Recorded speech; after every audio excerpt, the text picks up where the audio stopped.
you grow up with a NES, PlayStation, Star Wars, cartoons, and 80s TV? Do you like to think who would win in a fight between Batman and the Master Chief? Comics, games, movies, music, and TV, they're gonna tell you everything you need. Superheroes or not, they got your back. They're gonna save the world of geeks.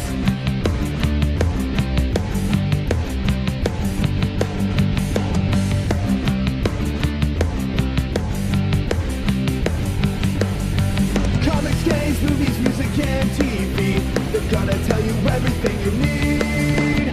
Superheroes or not, they got your back. They're gonna save the world of This Week in Geek. This Week in Geek. Hey guys, what's going on? You are listening to Twig's Loose Cannon, and I'm your host, Mike the Birdman. But I'm not alone as I deep dive down the hole of B movies, weird movies, shit movies, and just plain strange. I am joined in this theater of the bizarre, the macabre, and like I said, just plain fucked up. To my right, I'm joined with the man in Kitchener. Alex, who watched this 1.5 times to try to understand it. And I'm also joined by Twig co-host, writer, and all-around good guy. Oh, I'm Aaron Pollyea, and I watched it once, but once was enough. Yes, I literally just finished watching this about a half hour, 45 minutes ago, and I've been listening to the special features on this. It's weird. I actually had everything written out that I was going to say, but I was like, you know what? I guess I'll just save this for the podcast. But this is one of those movies where I really wanted to say to Alex, why the fuck am I watching this? Because I was so bored until about the last half hour, 35 minutes of this. And I was like, oh my God, will something fucking happen? What hooked me was the background of how we got this. Is I was doing a search when we were getting a lot of the Vinegar Syndrome stuff. I was like, is there anybody else putting out these like weird, obscure remastered titles? And I happened to be browsing. I think it was on Bluray.com, and I don't know how I was clicking on random Blu-ray companies, and I was like, Cauldron Films. That sounds like a horror company. Clicked on it, and I'm like, only 2 releases. Wait, and they're not out yet. It's a new company. Let me see if they have a website. Sure enough, they did. And I'm like, this looks very similar to like a Blue Underground or a Vinegar Syndrome sort of thing. And I went, okay. And then I saw the trailer for it, and I was like, this is the most bizarre shit I've ever seen. And it has Donald Pleasance in it, and he looks like he's either hating his time there or loving his time there. And I'm like, let me see if they'll send one out to us. And because of COVID, things took a long time, and we weren't able to get the final retail release. They did end up sending, a little later than expected, because this had originally a May release date. Oh, wow. And then obviously things were pushed back. Where are they based out of? It's Northeast. It was like, I think the package came from like New Jersey or something. I'll have to double check. I may be wrong, but what I received was the 2 movies that they released, which was this film here, American Rickshaw, and another one which top of my tongue I don't remember. It's a Italian modern horror film, or it's either Italian or Spanish. I got to double check. That's another one on the review slate. But what they sent was in like paper slips. But they are the final release disc, just not in the big box, because you know how shipping is slow and everything right now. So they sent that internationally. So we made sure that everybody had a chance to take a look at it. And they've done it. I can say this. They did a pretty good job with the remastering process. Oh, yeah, the film looks great. Yeah, and like it has that same Vinegar Syndrome feel to it.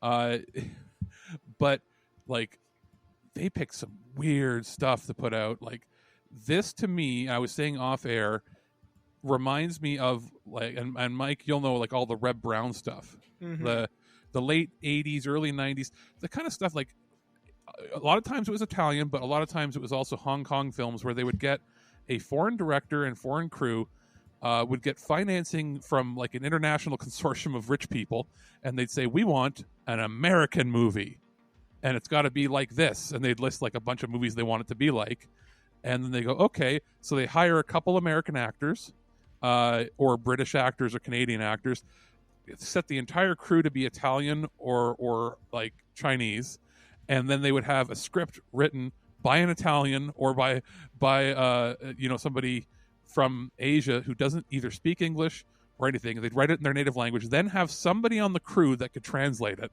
and that becomes the script.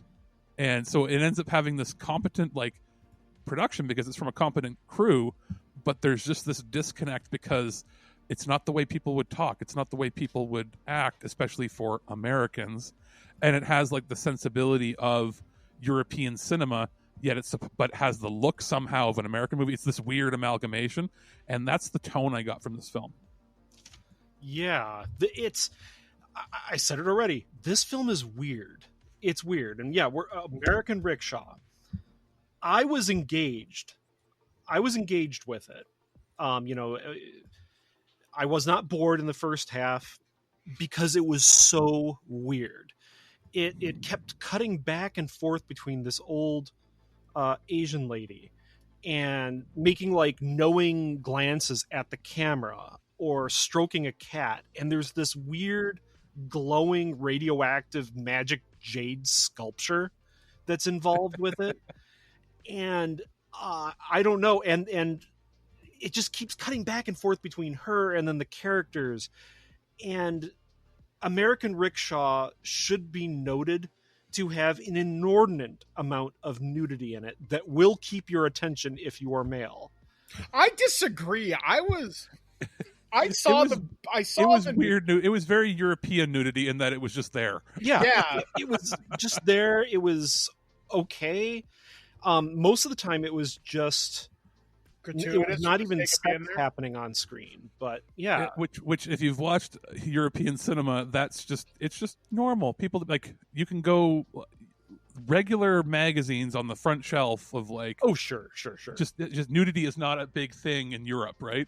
So that's why I felt like this was clearly an Italian movie that they just happened to make in America in English. Although, speaking of the nudity and the sex, one of the most bizarre pieces in this movie, and I couldn't help but laugh out loud while it was happening, is Scott, I think his name, right? Scott, yeah. Scott and Joanna, the prostitute or stripper, dancer, whatever, they're having sex in the motel room after he pulls a gun on her. Oh yeah. And she says to him, "I thought you hated me."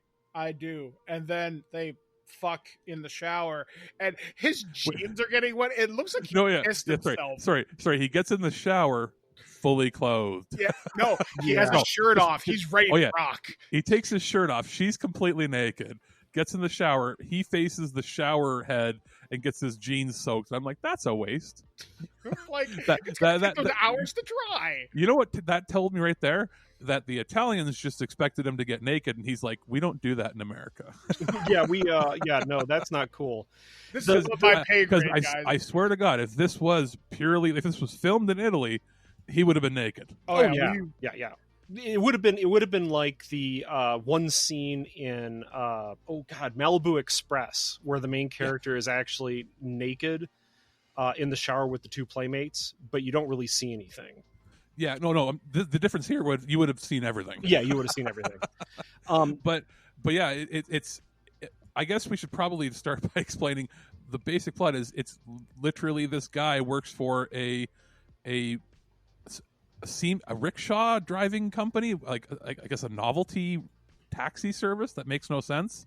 Yeah, I think it seemed to me like it was a service that was meant for gay men to hook up, because every character that's there is gay except for the main character, or at least everybody hits off that way. Everybody hits on him or hits on the other him. Guys, and it seemed like it was a cover for a prostitution ring. Yeah.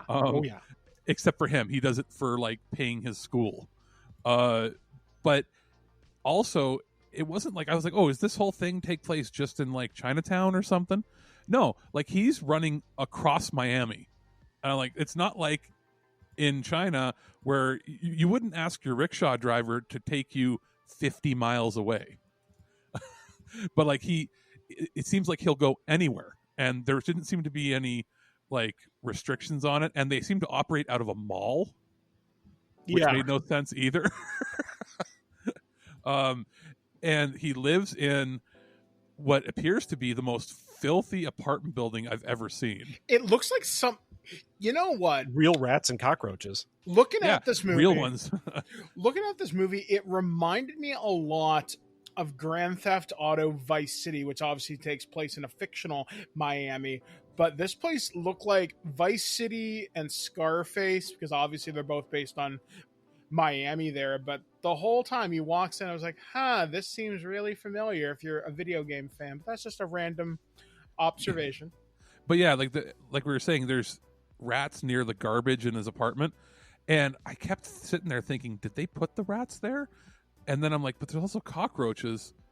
Like, if they did, they guarantee you they didn't get permission to do that. And from the sounds of it, the director in a behind the scenes thing said that they didn't get permission to shoot pretty much anywhere in this movie. They just showed up and they shot wherever they could in as many takes as they could before the police would show up. So like maybe they paid to shoot in the apartment or whatever, but like I almost feel like they're like, let's find an apartment that has cool architecture but it's also dirty. Because they didn't have the budget to make it look like that. No, and if you notice later on in the film, the apartment is burned up, quote unquote, and all it is like black spray paint sprayed onto the walls that could be easily painted over later on. Yeah. So clearly they were filming somewhere that was not a set. And there's a girl in the apartment building that is like head over heels in love with him, infatuated, and she basically has no purpose after the first 20 minutes of the film. Although she does tell the cops at one point, he was at the scene and then he ran away. Yeah. That's it. Which didn't make sense based on her character wanting to go to bed with him, but she like rats on him. But now, was it in her apartment that there was like the wall mural of the main character had like there was a painting of him on the wall with a rickshaw? Yeah, that was weird. Yeah, she had like you would have figured they would have followed up with her. Nope. Yeah, and that was interesting. Like, wait a second. Whoa, there's a story here. There's at least 15-20 minutes worth of actual story that you could tell with this kind of obsessed next door neighbor. But I almost thought that maybe she was going to play into some of like the mystical magic voodoo stuff that was happening in it. Like maybe she was going to be like a witch herself or something and like be watching over him or something. But nope. And the movie starts with probably the shot that they wanted very badly to shoot. Like they wanted to show off their technical prowess by how well they handled slow motion running through the rain shots, where he's driving or rickshawing the old lady across town. And it's quite clear that they used a rain machine because everywhere else beyond the field of view is dry, except where they currently are running. Dry and sunny. Yeah. But unlike a lot of films from back then where the slow motion was they would slow down the camera, this looked like it was shot with a high-speed camera. So it actually had very smooth slow-mo, which very, very rare for the time. Even bigger American movies didn't have that kind of budget to do that. So it's like, he's like, I want to shoot this from my demo reel in Italy, and then he made a movie around it. I mean, it did look good. It looked good. The main actor looks handsome in it. He's a very handsome man. He looked good in the shot. It was very crisp, well lit. Yeah, you can tell that it was a rain machine, but I think it set up what happens later, like why this old lady is kind of trying to get a hold of him. But you can see where the budget went. It went right to the very beginning of the film, where they had this grandiose idea. I felt like they wanted to do a lot more in the rain, and they're like, no, we can't afford to do that. And then it sort of cuts to a B plot where you don't really know initially what's happening, but there is a like televangelist preacher played by Donald Pleasance, who I'm not sure if he's supposed to be lampooning a specific person, but pick any of your favorite televangelists that like to lie and steal money from people so they can buy jumbo jets. That's basically what he's playing.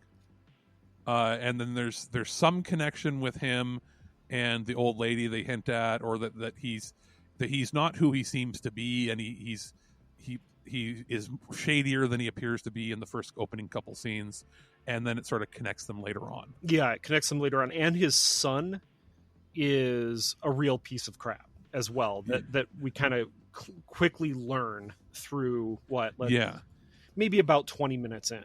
His son is at a strip club, and to me looked like he really felt uncomfortable being in the strip club. Man, yeah, he was sweaty. He was all like rubbing his upper lip. It was really uncomfortable. Yeah, like he looked legitimately like he had never been to one. And then on top of that, he's like, naked lady, and I'm being filmed. What do I do? And they're like, act uncomfortable. You got it, Chief. Yeah, and through some means or another, he picks up the stripper, who ends up being the leading actress in this, and her name's Victoria Prouty. Character's name is Joanna. That's right. And it's never really explained, but I guess he owns a boat, or his dad owns a boat or something, and he decides that he's a voyeur, so he wants to watch her have sex with people and tape it. That's how he gets off, I guess, is watching prostitutes have sex. Yeah, it's explained that he has some kinks that need to be fulfilled by like taping people and being a voyeur. That his father's kind of ashamed of it, quote unquote. But it comes across that he's just this kind of big perv.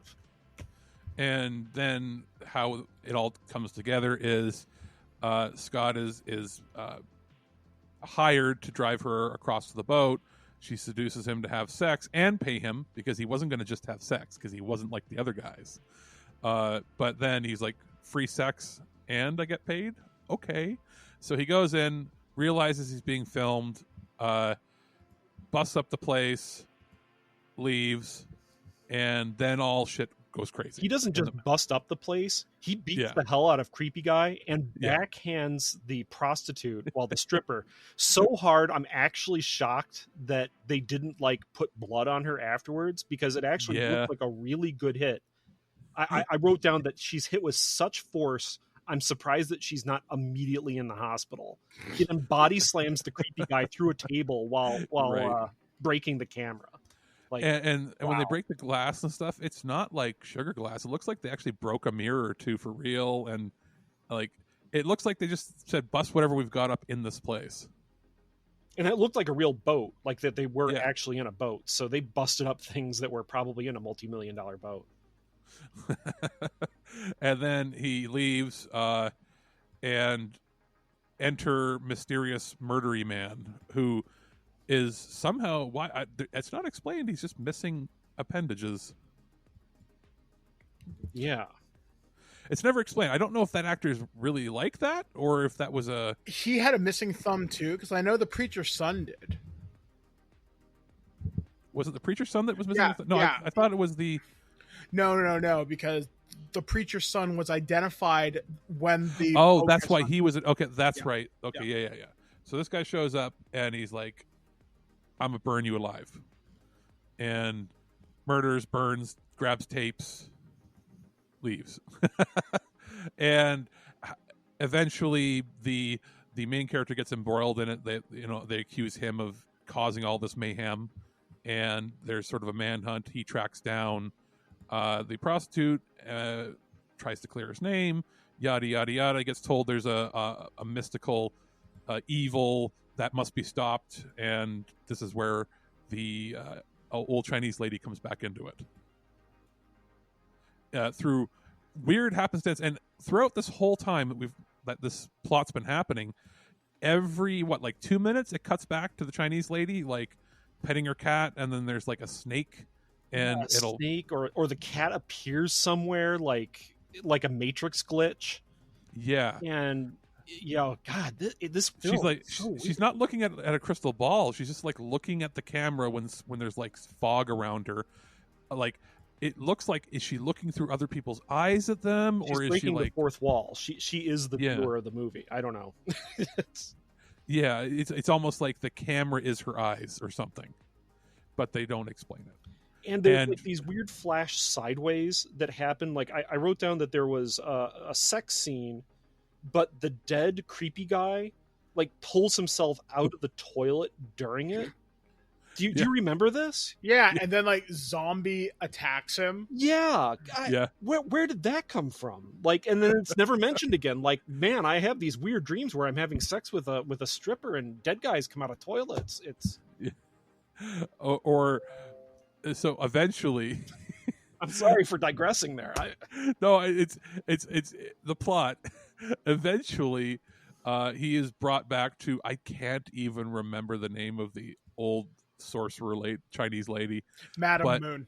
Yeah, Is that Madam Madam Moon. Moon? Okay. Yeah. Shows up, and like she has the like dollar store set designed place that she lives in, with, you know, so sparsely decorated. It was funny.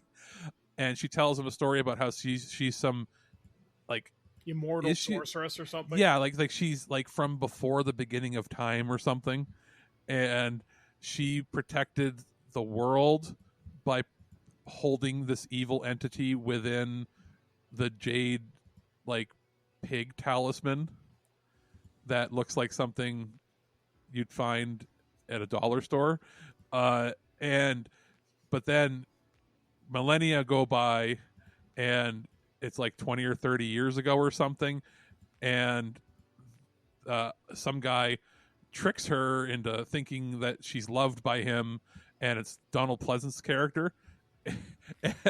And it's this like young, in shape, like masculine body guy with a mask on having sex with her, but then the mask gets ripped off when he turns old evil, Donald and Pleasance. it's old Donald Pleasance's head on this young guy's body. And then he's choking this young woman, and it's And I fucking awkward. couldn't stop laughing because they didn't even like attempt to get a lookalike of him that when he was younger. It's just Donald Pleasance in his like 60s with the body of a guy in his 20s. Well, that's what he looked like underneath his like nice tailored suit at the evangelical church. Oh, I guess that makes fucking sense. jacked. Yeah. ripped. He was ripped. Because, well, I mean, how else is he going to stop Michael Myers, right? Like, That's right. He's got to be president of the United States someday, right? yeah, well, exactly, and he's, man, he got around a lot in the 80s. Now, he's by far the most interesting character in the show, just even from an acting, like he hams it up good, and they made a big point of him having a cellular mobile phone, and it was the one that you could use to bludgeon somebody to death with from the late 80s. Like they made it out as like it's some, like, I mean, yes, it was a big deal, but cell phones had been around already almost 10 years, but like they made it out like he's so rich that he has a cell phone, and cool, I guess. So he's the evil guy, or has the evil force, and he's somehow going to take over the world. I think it's sort of implied through his religion or through his evangelical church taking over, maybe like getting prominent people to join. They don't really go into enough of that. What I got from it was that he was like gaining power by like proxy through people giving him money. So it was kind of like selling their soul to him. Maybe like the idea was that he would get like senators and people to eventually join his church and become a superpower through that, probably. Maybe I was looking into it too deeply. I don't know.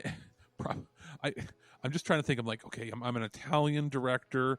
I'm trying to tell a story in America, and I'm figuring that the crew and the writers for this, like their vision of America, like evilness was like watching, I don't know, televangelists, and they're like they're going to be the ones that take over, or something, maybe.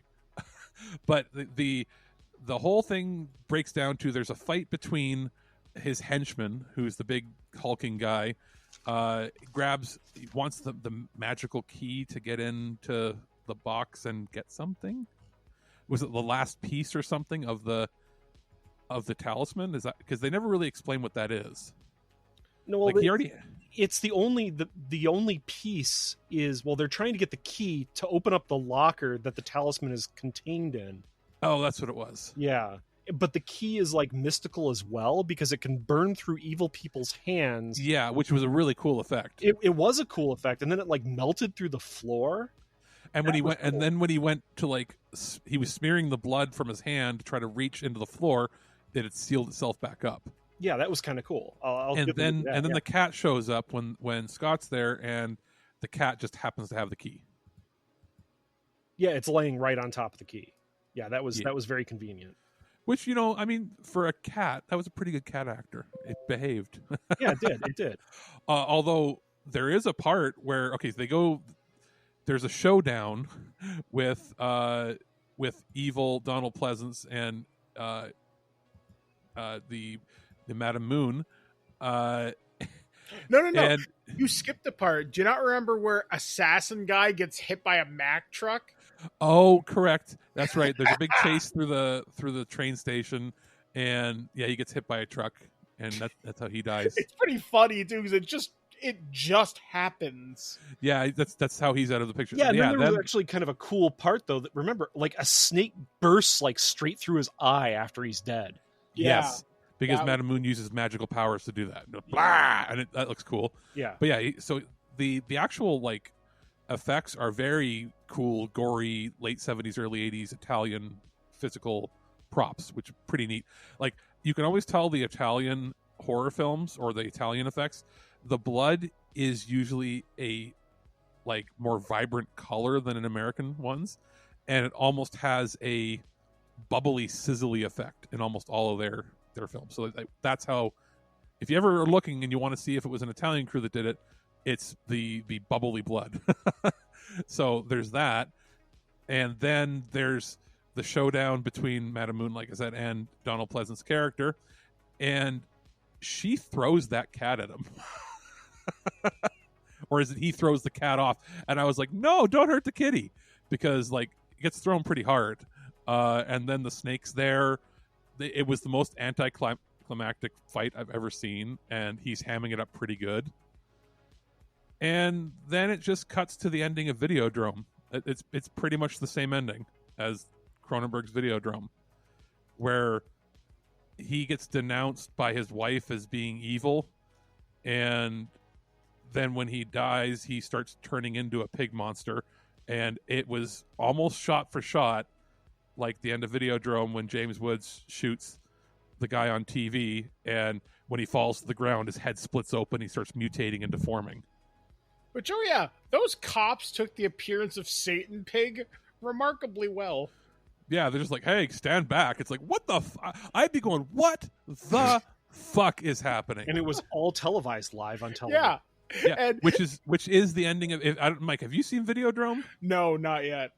Okay, I've seen it. I saw it a long time ago, so I know what you're Okay. talking about. But yeah, so yeah, like he gets shot, and then his head splits open and like starts mutating, and like weird like gore flies out of it, and it makes no sense.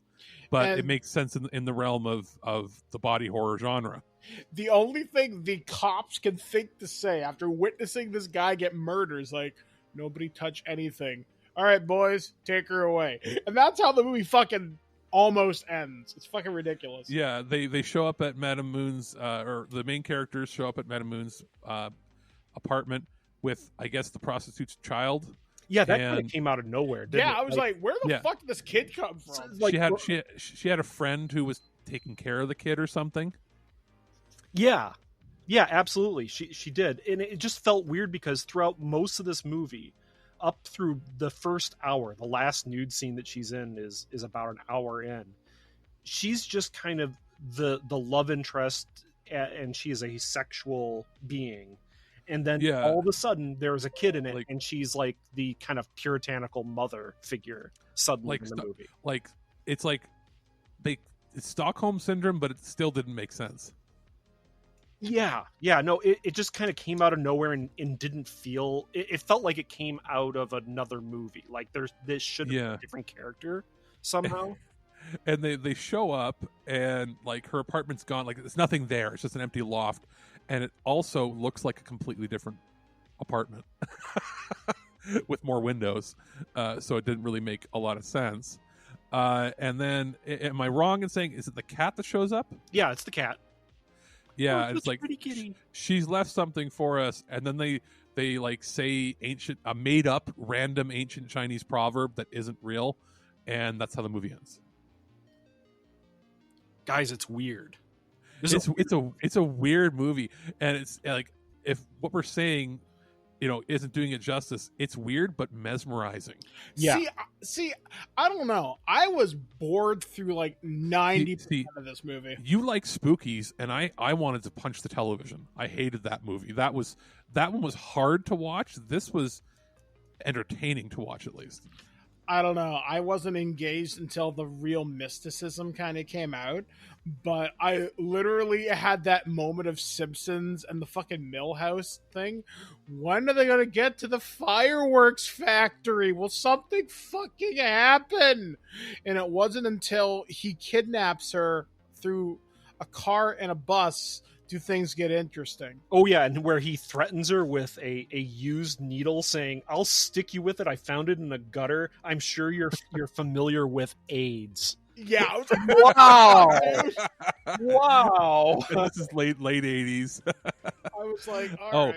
And I completely forgot. He had a roommate who was a bit of a horn dog as well, who is the guy that destroys the initial tape. That, like, he stole the tape that had him having sex on it, and that's what the killer or the henchman originally came to get, was, I guess, destroy all evidence.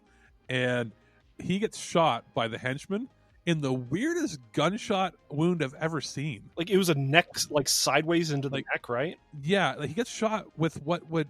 The only movie that's ever looked like that is in Taxi Driver. I don't know, because I'm not a gun guy, but the little tiny gun that De Niro has, like, that he on his wrist that he flips out, that's like a little Derringer pistol or something, where it shoots like little pellet thingies, like where the bullet goes in the skin but doesn't kill him, or it shouldn't kill him. Like, it doesn't kill him initially.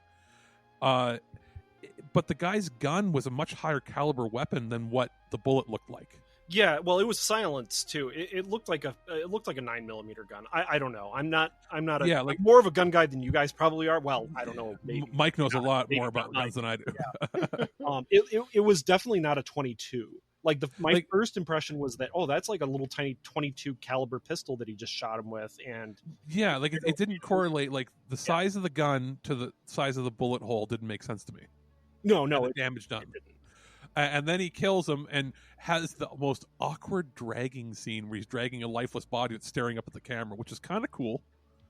But odd. Also, like, some of the random choices in this, like, all the kids in the building know Scott and like him. There's no reason for them to even be in the movie. Like, I thought there was going to be something that happens to the kids. Like isn't, like, writing 101, don't introduce people that are inconsequential? Yeah, but it kind of establishes the fact that Scott is a nice guy, that everybody really likes him, and it might not just be an obsessive neighbor, it just might be a neighbor that is taken with him until you see the freaking wall mural of him. She has a shrine made to him. She's also dressed weird. Yeah. Like she's dressed, I don't know, like maybe she's dressed in clothes that he threw out. Like, she's dressed and her look is almost like a girl from the 1950s, yet it's the 80s. Yeah, it's because she's wearing his old clothes that he threw out. Like, that's, I don't know. Probably.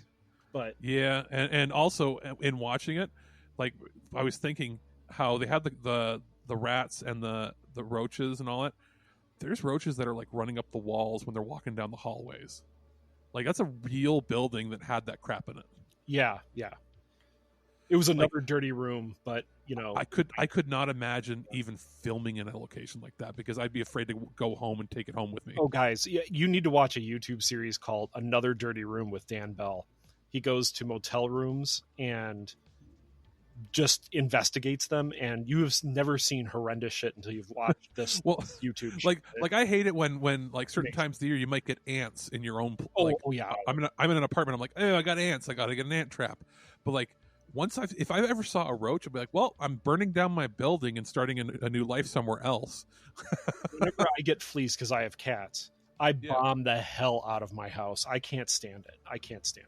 And it's one of the things where it's like I could never live in like the core old part of Toronto either, or any other big city in the States, because once the roaches are in, they never come out ever, really. Like they're always going to come back, and like that's why I like living in a city that's newer, a city where maybe like the buildings aren't more than 100 years old. Yeah, where there aren't old Oriental ladies that are like firing fire out of their hands. Yeah, or have like mystical snakes and okay. The one final thing with this, we forgot to mention, this is all he was predestined to save the world. Yes, because he was born on the same date as the preacher's son, June 6th, 1966.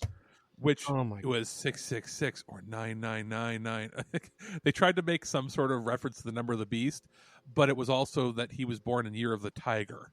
And it was they said, I think, the most lucky date to be born in the year of the tiger.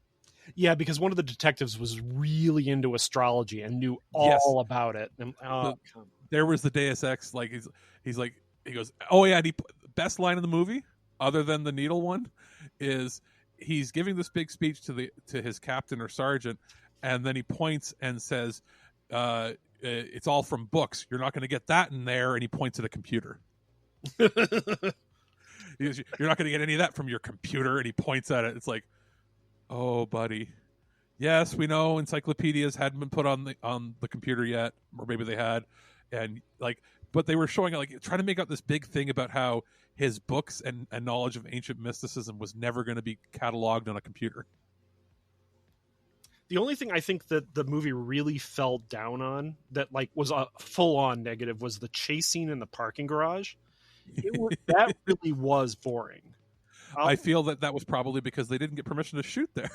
They just were like, let's get one shot of them running. Yeah, they're like running down like a spiral ramp, and somebody's driving slowly, and it's, hot merging action. It's a chase done at 10 miles an hour where no one's really trying to hurry. Yeah. Where this excelled was probably the camera work and the special effects when they did do practical makeup effects. Everything with the production looked great. Everything was very well lit. Everything was everything was in focus, which I can't say for every B movie that I've ever watched.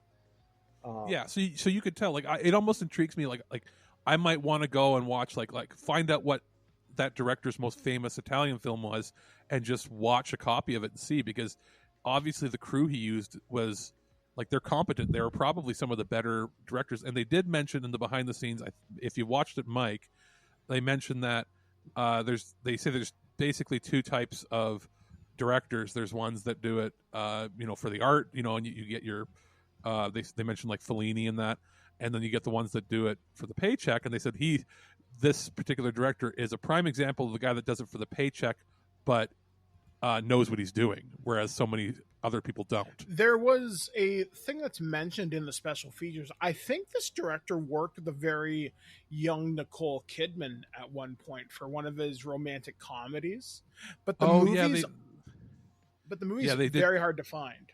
Yeah, they mentioned a couple. He mentioned he did a handful. He said he didn't remember offhand how many American movies he did, but that this was during a pairing of like about a 4-year stint where he was doing English-speaking movies. But this was apparently not for the American audience. This was intended for an international and European release. It's not BMX Bandits that you're talking about, right? With Nicole Kidman? Probably not, but we could always end up looking that up. But it was interesting to me that the whole business of this movie was they had a harder time at that point, because they went through a bit of the history of Italian cinema. They had a harder time by the mid to late 80s because the budgets were going up so much in American films that local Italian cinema couldn't compete, and they were having a harder time selling their films internationally for broadcast, either through television or VHS or theatrical. And what they were doing then was securing financing from multiple, countries and different individuals to then make an English-speaking movie that they could release in all the countries of all the investors, because English would have been a more universal language that most of the countries could accept. So it's kind of interesting how that went, and then that whole model basically died in the early 90s. No, Nicole Kidman in BMX Bandits was not by this director. No. All right. I'm just saying. I just looked it up. I'm like, oh no. Soundtrack wise, there's like 2 songs in the entire movie. Yeah, and they just kind of play it over and over and over and over again. Get kind of old. Yeah. So I mean, final thoughts. I enjoyed it. How did it rank on your scale of your B movies points? 22 points. It got 22 points. 9 of which were from in my what the fuck category, where you just kind of throw up your hands and go, what the fuck just happened? Or and then 8 from nudity. So that's 17 of the 22 points. The other ones are just kind of from the amazing death by semi truck, some bad special effects, some over the top action or over the top acting, let's say, like the stripper getting backhanded like as hard as she did and just shrugging it off. Yeah, again, very, very European. Yeah, so I mean, I enjoyed it. I did enjoy it, but it was weird. You have to be in a special kind of mindset to watch this and get something out of it. Don't expect the plot to make a whole lot of sense. You're there for the visuals. You're there for the interesting shots and the editing that's odd, but still at least engaging. Yeah. I was just looking at other films that the director has done, Sergio Martino. Other ones he did in English for international release. Right after was Casablanca Express, which has Sean Connery's son as the lead. Also Donald Pleasance, Glenn Ford, and then a bunch of Italian actors. So that one doesn't have Nicole Kidman. Across the River of Blood stars Richard Hatch, that's the Battlestar Galactica guy. Yeah. And no other, James Mitchum, but very few other American actors. Let's see here. The Condor, who's in that one? All mostly American. Charles Napier, no Nicole Kidman. Can I also say that this movie has an example of whitewashing in it, and it's really weird? Yeah, go ahead. Young Madam Moon, when she's being molested by Donald Pleasance, is not Asian. She is Caucasian, just with Ming makeup on. I think she even has a Spanish last name or something. Rodriguez, yeah. So they went full 007. You only live twice on it. And we're gonna make James Bond Japanese, and they literally taped his eyes. Yeah. Oh God, that's awful. And this is in contrast to the Angel movies that we talked about last time, where they actually cared and didn't whitewash any parts. No, when it came to, especially in the second one, when it came at the beginning, they cast a half Chinese, half Caucasian actress or model to play the undercover cop at the beginning, right? and they cast parents accordingly. So that was pretty, and that's a few years earlier before this. Yeah, so it's in contrast to last time. And I mentioned you only live twice because that's also Donald Pleasance as Blofeld in that, right? So I'm just looking at anything else. I don't see. Maybe Nicole Kidman was in something else. Maybe it was a TV movie or something. That's, I think, what they said during the podcast, which is on the special features for this disc. Yeah, because I'm looking at any of the movies or direct-to-video ones I don't see. Now, it's very possible. I was looking for ones that were having American names. It's possible she just did an Italian movie. Let me see. Oh, wait, there's one called Hands of Steel. Who's in that one? Daniel Green, Claudia. No. I think that's one of his more famous ones too. This director's. Yeah, it's also possible that she was uncredited,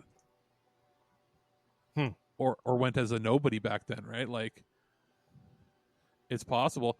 I do find it funny, like, and of course he did a lot of the 1970s sex comedies that were like parodying all the ones like. Kentucky Fried Movie and all that sort of stuff. But yeah, it's interesting to see how this film had a VHS release and hadn't had a release in North America or Europe since like '89 until this Blu-ray. No DVD. It completely skipped it. Completely skipped a generation. I think this was available briefly on a streaming service, but it was a VHS rip. That's exactly what it was. And then Cauldron Films came in and paid to have it remastered, because I can't see this being remastered in Italy. This was something that they did, and they have international distribution of it. I want to say that I have seen one other movie by him, because I'm looking at this list. Screamers from 1979, and it's now, I just clicked on that because I recognize the title. Barbara Bach's in it. Yeah, and I recognize those fish creatures. Yeah, you know what? That might there is be worth watching. I was looking. There's cast for a U.S. version, so they added people. Yeah, similar Cameron Mitchell. Cameron Mitchell's in it in the U.S. version. Absolutely. Yeah. So what they've done is they pulled the kaiju Godzilla type thing, where they filmed additional scenes in English with English actors to splice in. That might be one to check out eventually. But yeah, it looks like their version of Creatures in the Black Lagoon. Yeah, and the costumes actually don't look that bad. So I mean, hey. Yeah, and with a great alligator, also 1970, also the same cast, almost the exact same cast. They must have filmed them back to back. Well, being efficient. Yeah, sorry, we're getting off topic from American Rickshaw. But no, but it's interesting because I wanted to look him up because the crew is competent. It's just very much. They were dealing with limited budget and clearly English as a second language script. But yeah, overall, I'd say it's worth watching if you're a fan. If you're somebody who's collecting a lot of these weird horror, like, how would you categorize this? This isn't a horror film, but it has some parts supernatural thriller, maybe. Yeah, it's a supernatural drama. Yeah, I mean, it's very weird. It's not a horror film. It's not science fiction. It's not just a pure drama. I wouldn't even say it's really a drama because it's kind of confused. But supernatural thriller-ish, sure. It's hard to categorize for me. Found the movie with Nicole Kidman. What was it? Okay, I am Italian or half Italian, but I don't speak Italian. So let me try to. Una Australiana a Roma. So I'm saying Australian in Rome is probably the best description. Yeah, that sounds good. And that would make sense because she's the star. So I'm assuming it's a romantic movie with her touring Italy. So she got a vacation out of it. From 1987, it's a comedy film, TV movie. Oh, so it's after BMX Bandits. Yeah. So there we go. It exists. We weren't crazy. I honestly fucking hated this. I'm sorry, guys. It's weird because I love trash, but this is like... Well, you love spookies, and that is far harder to watch than this. God, yeah. I do not deny that. But at least something happens in spookies every couple minutes. I think the problem with spookies is I was being so thrown off by the change in quality and tone when they were splicing the films together. Yes. This was one cohesive movie. It's just, it needed more happening in it, at least in the first half. Once it ramps up, it gets pretty enjoyable. If you're a fan of that sort of late 80s, early 90s, I'd say the last vestige of independent, like truly independent cinema that went to theaters, it's probably worth checking out. But other than that, if you're somebody who doesn't like anything that's, I don't like movies that are old, you're not going to like it. No. Like I said, I think it's worth watching. I think it's worth watching once, but you just need to be in the proper mindset for something strange and kind of off kilter. Yeah, and I'm looking, and I went to Cauldron Films' website. If you are looking to pick it up, it retails for $26 or so on their website. I'm wondering, you'll probably find it on like Amazon, but if you want to get it from them directly, you can pick it up. the features, they say it was a full restoration of the film in 1080p from the original negative. Surprised the original negative survived, considering it only ever had a VHS release. I'd like to know who the fuck had this just sitting in the garage for like 30 years. Yeah, they didn't say it was from the. It must have been one of the investors had a copy. Tarantino or something. Somebody. Then and Now footage location, which we talked about briefly as one of the features. Projection booth podcast discussing it, which is a few still frames, and then it's the audio. There is a commentary, which I did not listen to, but I want to do it on my second playthrough. There's an image gallery. Now, these are the parts that we didn't get because we got the full final release disc, but we did not get the full packaging. It comes with a booklet by writing with Grindhouse comic writer and Tough to Kill co-author David Zazzello, I think it says. Reversible cover with the original Italian artwork. There's a high-quality limited edition slipcase if you order it through the website. On the website, it's limited to 1,500 copies. So, Get it get it while you can. It says right now, due to contractual obligations, we can only ship this title to U.S. and Canada. If you want to ship to other parts of the world, the rights have been picked up by diabolicdvd.com, where you can pick it up there.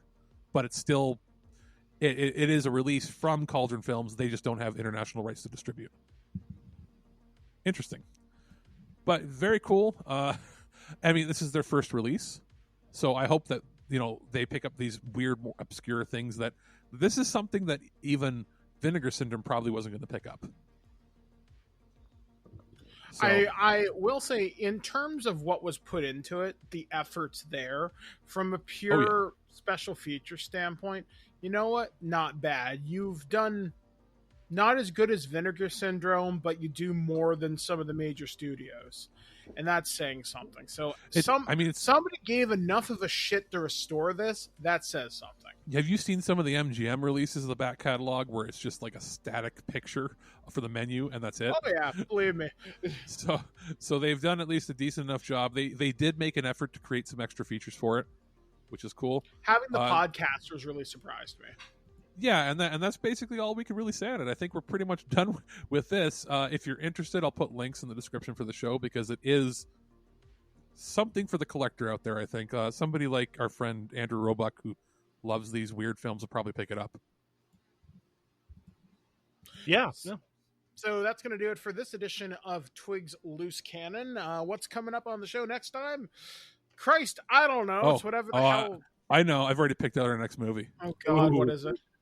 It's a Vinegar Syndrome release called The Immortalizer. Oh, man. Okay. All right. So that'll be coming up next time. I have no fucking clue what it is. So good times.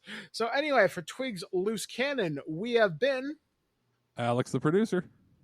Aaron Pollyea. I've been Mike, the Birdman, saying be excellent to each other. And if you see a weird cat, just walk away. We'll catch you guys again next time, right here on ThisWeekInGeek.net. Well, that's our show. All right, here's the deal. Every time you watch my show, I will send you $40. Checks will not be honored. You've been listening to This Week in Geek, your source for guaranteed nonsense or your money back. Tune in next week for more info on the most important things you didn't need to know. Check out our website at ThisWeekInGeek.net and subscribe to our podcast through iTunes or any podcatcher. If you'd like to comment on this episode, head over to this episode's post at ThisWeekInGeek.net and leave a comment through Facebook Connect. Follow us on Twitter at ThisWeekInGeek.net and follow our Instagram at twig_official_podcast. Social media not your thing? Send us an email at feedback@ThisWeekInGeek.net. We'll see you next time, and remember, lower your shields and surrender your listenership. Just when you think this show is terrible, something wonderful happens. What? It ends. I have to go. Somewhere there is a crime happening.